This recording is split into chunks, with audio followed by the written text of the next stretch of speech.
Look, I'm fascinated by how the mind works, and I've spoken with psychologists and psychiatrists and therapists and counselors before. So, and I was interested with your book also. So, and I want to dip into some of the themes of your book. But can I first of all welcome you to the Happy Habit podcast? I like to talk on this podcast about health and well-being. And I Great. think being a registered psychotherapist and founder of the School of Life Psychotherapy and author of Tell Me What You Want, I think you're perfectly placed for me to have a discussion with you about health and well-being, particularly from a psychological perspective. Your own story is remarkable because you underwent heart surgery, I believe, at the tender age of 4. And Mm. after that, then that left you with some psychological impacts, negatively speaking. And I presume your parents then decided then to give you access They sent me to therapy to jail. therapy. That therapy jail. Okay, those are your words. Yeah, I presume. Can you tell me about that process? And I presume then that early exposure to therapy then fostered your interest then in the human condition. definitely. For all of the wrong reasons. So my parents were both in psychoanalysis 5 days a week for 10 years, a real kind of 80s intellectuals in Connecticut, obsessed with their psychoanalysts and very well-meaning parents, but they just went with the recommendation from both of their analysts for me to see this man who was horrible. I mean, I if I sound like I'm still primitive in response, that's because I probably am, but he would just stare at me and look judgmental, and he he would talk about how I was there because of my worries, and the way he said worries was so kind of shaming, and I felt like I had gotten in trouble for revealing that I had terrible death anxiety and that I worried about things. I mean, worry, it's probably still a word that I try not to use because it feels like a dirty word. But it was such a weird, unpleasant experience of therapy, of kind of being trapped and judged. And I think it set me up to have a huge appetite for something more, because I was so wildly frustrated by the process that I clearly wanted something from it. And I cared in some way. And I didn't know how to kind of express that or go about that. But it was a combative, intense thing for quite a while. So I think I vowed to myself that I would grow up and become a psychotherapist and be very different from this man. Was it something that was commonplace even in the 1980s? Is it commonplace today to put a child so young into therapy? I mean, it depends.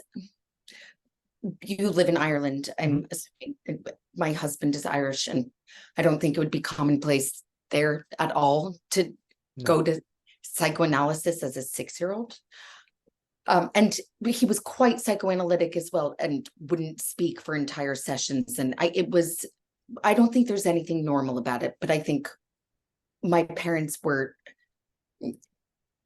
a kind of cliche of, I don't want to even say Woody Allen's name, but like that type of pro psychoanalysis where it seemed like the right thing to do. There were lots of kids who were in therapy when I think back, and I don't know if it helped any of them. It sounds to me like you've been trying to redress the imbalance that created, certainly as far as your appreciation of the efficacy of therapy is concerned since then, and certainly through your own work. Yes, and I think it's still a really problematic area. I mean, it's essential and really helpful in some situations, but the forced aspect, I think, is still really problematic when parents decide that someone is a good therapist for their child, and there's that kind of autonomy missing. And I think it can be quite restrictive and imprisoning rather than liberating. And Now, While you spent many years in therapy yourself, you're at pains to say that no therapist ever asked you what your big wants were. Instead, you distracted yourself with obstacles and small desires. And we'll come to your book in just a second. Can you explain what you mean and the impact of not having been asked what your desires were? It's so I'm quite a kind of disgruntled therapy romantic.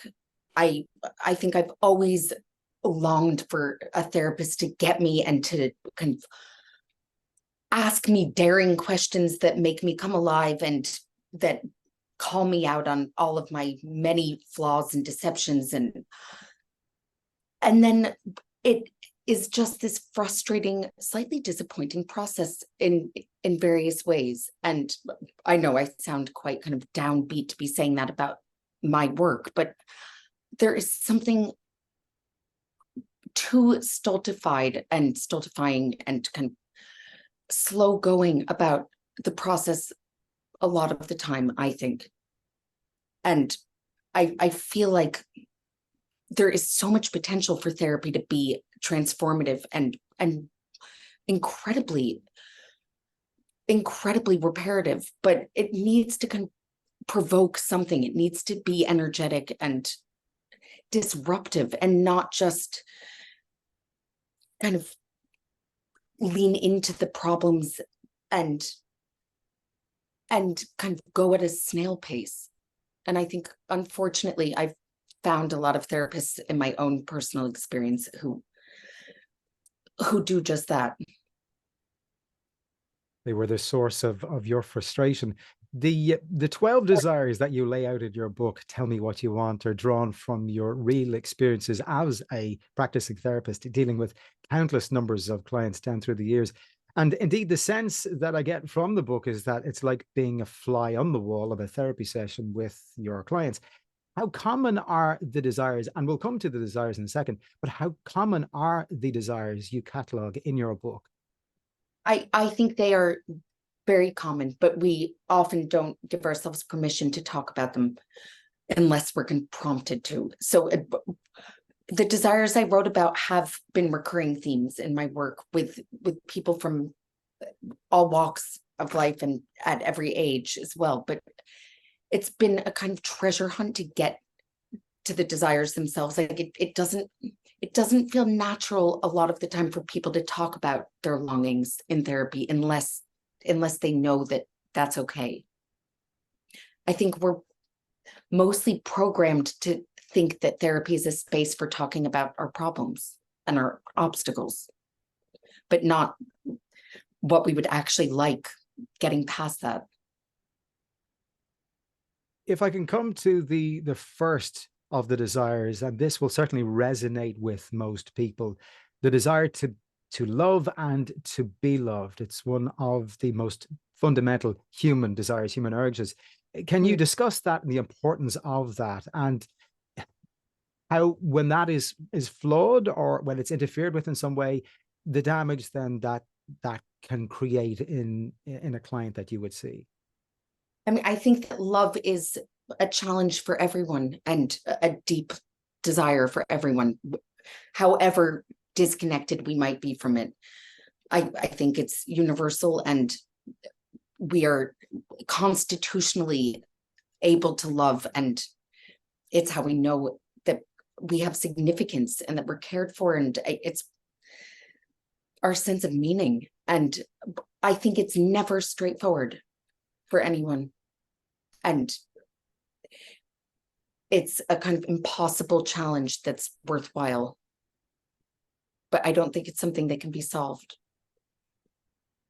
The another desire in the book is the desire to long for something, the desire to desire. And this can relate to fantasies, for example. And I noticed in the book a quote from studies carried out by Justin Lehmiller, who has researched sexual fantasies extensively. Apparently 97% of us fantasize regularly. Now, is that just purely sexual fantasies, or can we fantasize about just being on holiday? Oh, I mean, it can be about anything. And sometimes they're scary fantasies, and sometimes psychoanalysts spell it with a PH just to add to the enigma of it. But I think that we often live in a fantasy world without full awareness and a kind of daydreaming tendency. But I think it's a really healthy part of being human, but we can get into trouble when we don't realize that something is a fantasy and not reality. So we can dupe ourselves into believing our own fantasies when we don't think about it. Can we rely too much on fantasies in that case? I think that we go around with a kind of internal rule book of how life is supposed to be and how relationships should be, and then we're massively disappointed when it doesn't turn out that way. I mean, that's how I've been in therapy, for instance, where I have some expectation and standard, and then life kind of lets me down and it feels outrageous. And I think that fantasies can be incredibly seductive and convincing. So if you fantasize about the ideal love and the ideal kind of sexual chemistry with someone, you have this vague but convincing picture in your head of how it should all be and how it should feel, and then reality is deeply unacceptable. How things should be brings me to the next term, which I found really interesting. The verb masturbate. Can you tell me about the origin of this, about how things are supposed to be? Because I thought it was a brilliant play on words.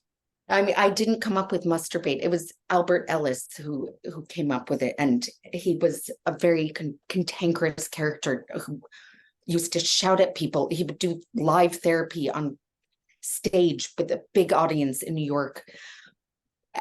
I used to watch him and with horror but fascination when I was in my early 20s, and he would shout at people that they were masturbating all over themselves, and like he was very provocative, but he made the point repeatedly that we have this kind of finger wagging tendency to think that something must be this way, a friend must behave in this way, like these injunctions of how it should all be, and then there's an incongruence between our standards and what happens.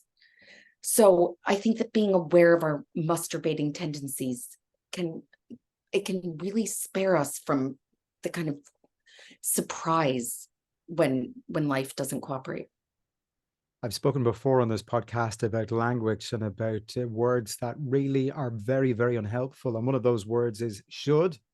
I should be this, I should do that. And they can be very, very limiting and very destructive. Yes, it's really difficult as well to eliminate should from your vocabulary. I don't know if you've tried, but I mean, I don't know if I could get through a day with, like, in my self-talk, just not going there in any way of should, because it's also our sense of what it is to be civilized and good and lawful. So I mean, it's kind of our animal versus our civilized selves, I think, in that tussle of should and want. The desire to be noticed has always been an essential part of the human condition. We're talking about the desire for attention. Would appreciation fall into that category too? Sure. I mean, it can mean different things for different people, but we want to be noticed and thought about and kept in mind and seen. And it's really difficult to ask for these things in a straightforward way. So feeling invisible is the plight of most people in long-term relationships, and for parents when they have children. I mean, for people at work, it can happen. It can happen anywhere, but it's a kind of quiet devastation to feel invisible. And it's really difficult to speak up and to say, look at me, pay attention to me. Like it's so deeply embarrassing for people. Another one which really resonated with me, given that I do this podcast, I've been doing it for several years and 300 plus episodes at this stage, is the desire to create. And that is really what prompted me to start this podcast. I needed to feel a sense of fulfillment through creating a product that I could put out into the world. Can you talk to us a little bit about this and about about the negative effects of not fulfilling that desire if you are somebody who feels the urge to create but don't for whatever reason? I think we can all be creative. And actually, I don't even like the term creatives, like when people are creatives, because I think they're not necessarily the most creative people. And it's possible for anyone to be imaginative and expressive and spontaneous. It's the most personal part of being alive when we're able to be creative. And it could be a conversation, it could be an observation. It doesn't have to be a kind of artistic achievement, but I think having a really good chat with a friend is a creative process. Having sexual chemistry with someone can be a creative expression. There are lots of ways to kind of go about it, but I think it's a life of quiet desperation when we shut down that playful creative impulse. I probably know the answer to this next question, but I feel I have to ask. Did your first ever patient, a woman by the name of Tessa, who was dying from pancreatic cancer, who you mentioned in the book, did she leave an indelible mark on you? Yes, completely. I think I was in love with her in a way. And I completely let myself care and kind of went all in and got heartbroken in that way that you do when it's your first. And was this because of that strength that she showed in her final days, and that sense of calm that she showed? She was a real lady, and I was very impressed by her. Again, like not necessarily for all of the right reasons, but I just her kind of poise and elegance, even as she lay dying. And she was so willing to have a fresh experience, and she allowed me to be helpful to her. And I was an idiot 20 something. I really knew very little about what I was doing, and yet I was so emphatically present because I was so kind of fresh and green and inexperienced in a way. Like there is a particular intensity when you're naive and inexperienced.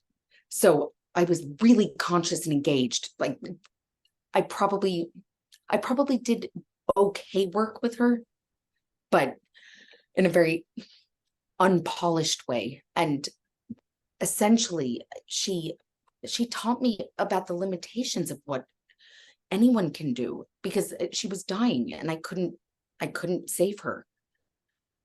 But she allowed herself to open up and say things that she'd never said to anyone. And it was such an honor to feel trusted like that. Well, interestingly, it sounds to me, from what you're saying and what I've read, is that you fulfilled another desire of yours, and that is a desire to connect. You connected with that client and that woman on a human level. And I suppose during the pandemic, when many of us were locked down, we were deprived of that ability to connect with other people. And of course, we're social animals. We need to connect with people on a physical and an emotional level.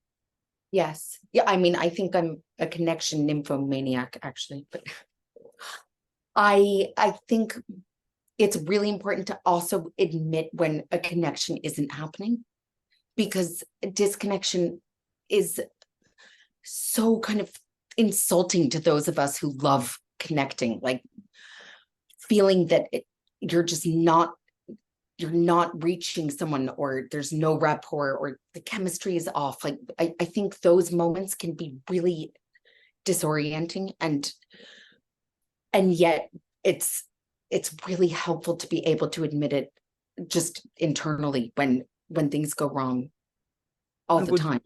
and would you have seen people and clients down through the years who would have tried to force a connection, and then as a result Yes. of talking with you, then they come to an epiphany that actually the relationship that I'm in or trying to foster isn't actually working because I'm forcing it too much? I think that we don't do well when we pretend to ourselves. So we do have to pretend to the world to a degree, just to get along and be somewhat civilized. But when we're kind of putting on a show internally, it's very lonely and kind of self-alienating. And I think that wanting to connect like with a partner or a friend or family, kind of trying to convince yourself that you are when you aren't is really, it's really kind of desolate. And therapy is sometimes quite cozy in helping people see that something is terrible, but actually it's a relief to see the terribleness. Does that sound very Wednesday Addams to you? No, not at all. No, it absolutely makes sense. What I wanted to ask you actually, and if you could give me the benefit of your experience on this, what do you think is the greatest impediment? What do you think is the greatest impediment to a couple's relationship as far as your experience is concerned?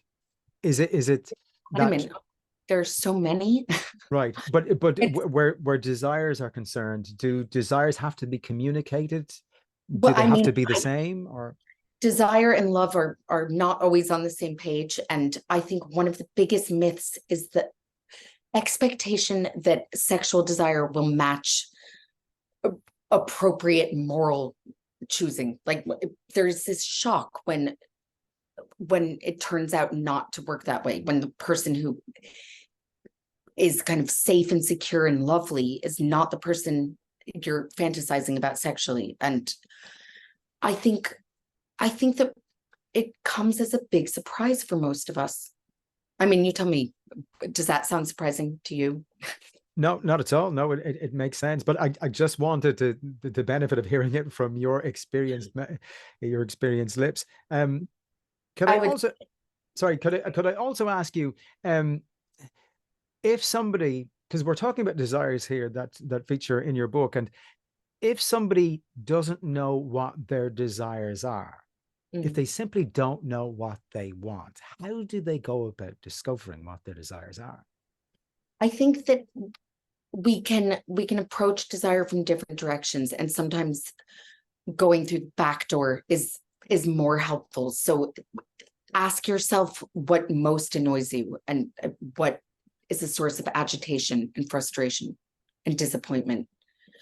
And those kind of complaints are great clues for hidden longings. I think that we don't necessarily feel comfortable identifying our desires. And sometimes when we think we know what we want, it's a kind of old story that we've been saying for a long time that isn't necessarily that connected. So people come to therapy sometimes saying, I want love. And that might be part of it, but also it can be more nuanced than that. And I think that's part of the creative process of therapy, in a way that you can be surprised by your own mind, and you can wander and discover, and it's not entirely predictable. Why do we all find it so difficult to look within and to pick apart and to delve into those deepest, darkest nooks and crannies of our minds and hearts and souls? Why is it so difficult to unearth those things?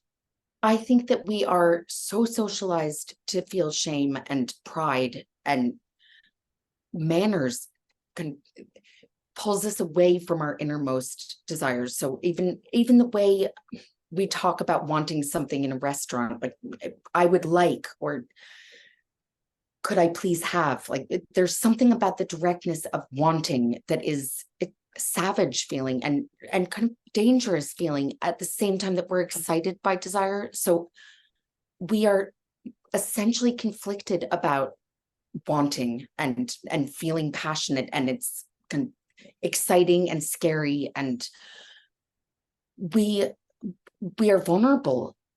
I think in every culture, in different ways, desire is a story of trouble and incredibleness. Like it's what makes the world continue and what could potentially annihilate everything.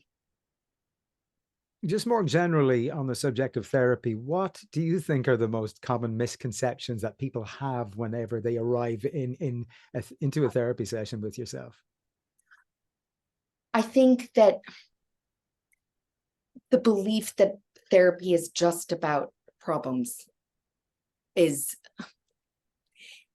problematic and also quite kind of predictable. I think that when therapy can be whimsical and daring and kind of even exciting, I think it can be a really creative process, but it can't be overly planned. There's something about the spontaneity of it and the kind of idiosyncrasies. So you seem to be talking about something that borders on exploration, really.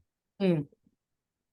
Which is interesting because an awful lot of people would have that preconceived notion that you go to a therapist and you just unburden yourself and you look for the keys to unlock the door to your problems, as you said. But you seem to be taking, and this is obviously where the desires come into the subject again.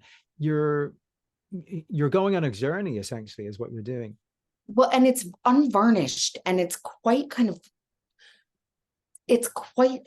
unusual as a setup where you can say things that you wouldn't say anywhere else. And a therapist can speak freely as well. Like I say things in the contained, safe space of therapy that I would never say outside of therapy. I say difficult things. And I think it's a space where emotional honesty is possible, but it takes courage and it can be overwhelming and liberating and clarifying. But like, where else will you get feedback and actually observe yourself and feel observed in such a close, unvarnished way?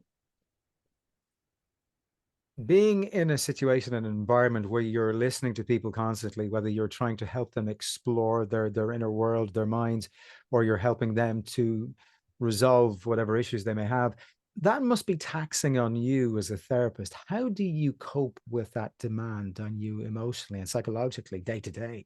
I don't find it taxing. I find, I mean, probably for all sorts of unhealthy reasons, I find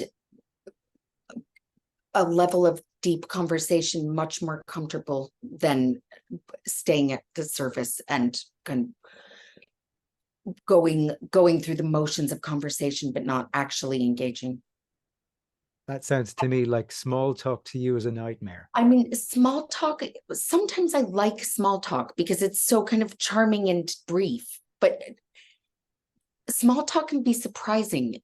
There's still room for kind of playfulness when you have small talk. It's when I find myself saying the same thing I've said somewhere else, and I like where everything feels predictable and zombie-ish and automated, and it's just this kind of autopilot feeling, which is my fault as much as anyone else's. But when that happens in an encounter, it really freaks me out. I'm interested to find out, what do you hope that readers take away from your book? Tell me what you want. I I want people to feel liberated and freer in their own minds, because there's something comforting, I think, knowing that human beings are all struggling with unbelievable inner worlds, and it's interesting and fascinating and nothing to be ashamed of. Well, But I think we often feel lonely. Well, certainly, judging by the reviews, it's been well received and it's a thought provoking read. And it comes at things from, and certainly therapy, from a different direction. I love the fact that you utilize and you catalog all of those desires, those human desires that we're all very, very familiar with. And for our own individual reasons, we tend to suppress at times. So hopefully, this helps to liberate people who have the pleasure of reading your book. And I presume the feedback has been very positive too from readers.